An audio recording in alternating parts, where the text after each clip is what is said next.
called the game LaX. It was a gift from the Creator. We played it to strengthen our medicines when someone fell sick. Then we played it with all our life force. We ran from field to village, through streams and forests. There were few rules and no boundaries. Our bodies were strong and unprotected, and we invoked the spirits of the swift and powerful animals to guide us. This is the game we call LaX.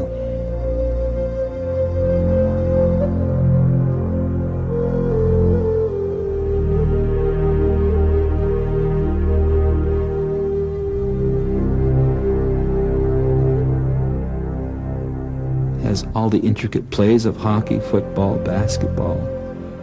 It's just a tremendously exhilarating sport. It's a game that demands reflex, stamina, speed, dexterity. A game would be used in certain healing rites on certain occasions, and is still done today. I think that when I hold that stick, it just I feel like more powerful. I feel like I got a power within me because it's part of our history and our culture, and it's so still alive. It's one of the things that keeps us alive, Now, Native players must leave their homes, families, and jobs in order to compete with the best in North America. While playing lacrosse in California, Harry Smith from the Six Nations community is discovered by Hollywood. Harry goes on to play Tonto in the Lone Ranger series and acts in feature films.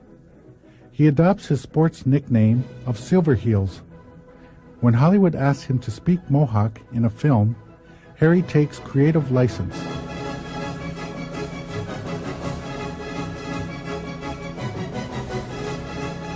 We all raced up to used to be the Capitol Theater in Bradford.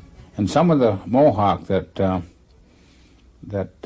Jay used, or Tonto or Harry, I know him as Harry, some of the words he knew didn't fit in with the parts of the role that he was playing, and everybody burst out laughing when they'd hear him say something. Most of the people in there could understand Mohawk, and that's what he was trying to talk, but he put it in the wrong place, that's all. Ross Paulus plays on the Peterborough team.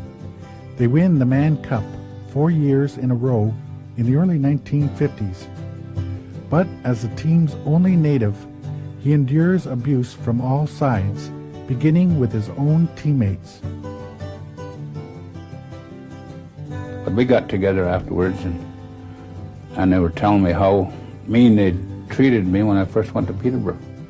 And just right off the face-offs, they'd crack me to, in the legs and everything. And they wondered whether I was yellow or not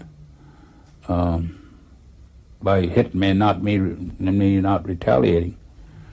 But I wanted to make the team. I didn't go up there to fight.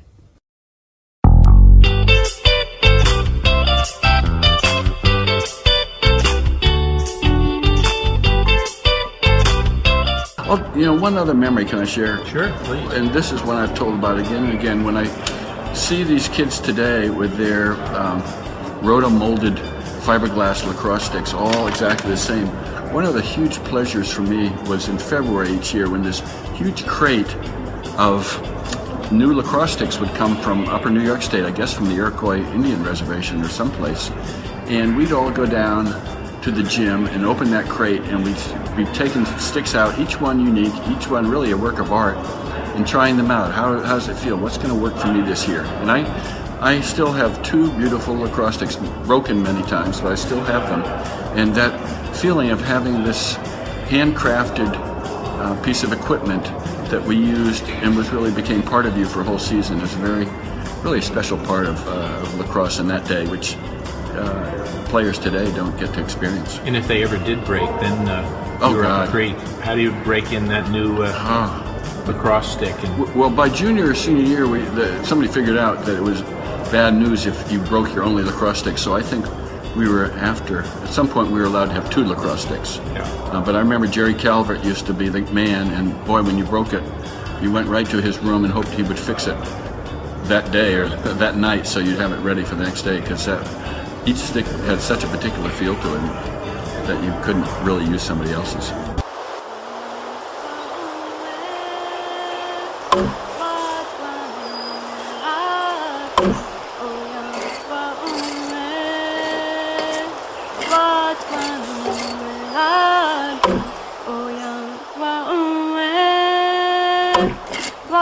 Everybody who plays lacrosse should know where the game came from.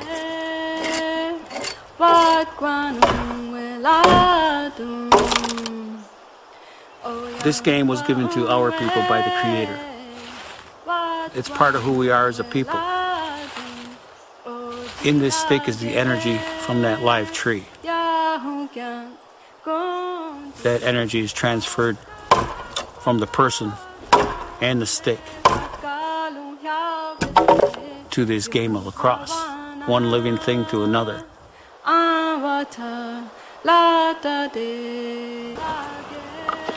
Realizing the excitement, the power, the energy, it was a magnet. The stick drew me in.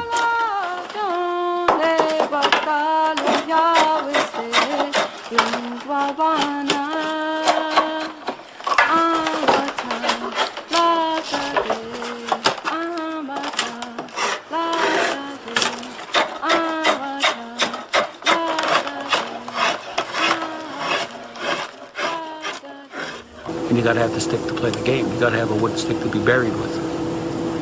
So somebody always has to make sticks. Winter, summer, fall, spring, I make a stick. I love making the stick, every one of them.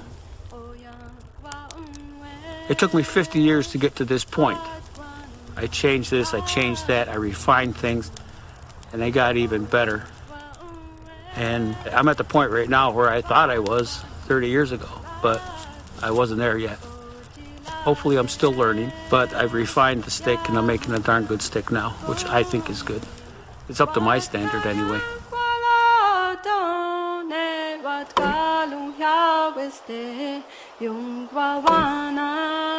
Yeah, my name is Alfred Jock. I'm an Onondaga Turtle Clan. I'm a lacrosse stick maker. That's what I make.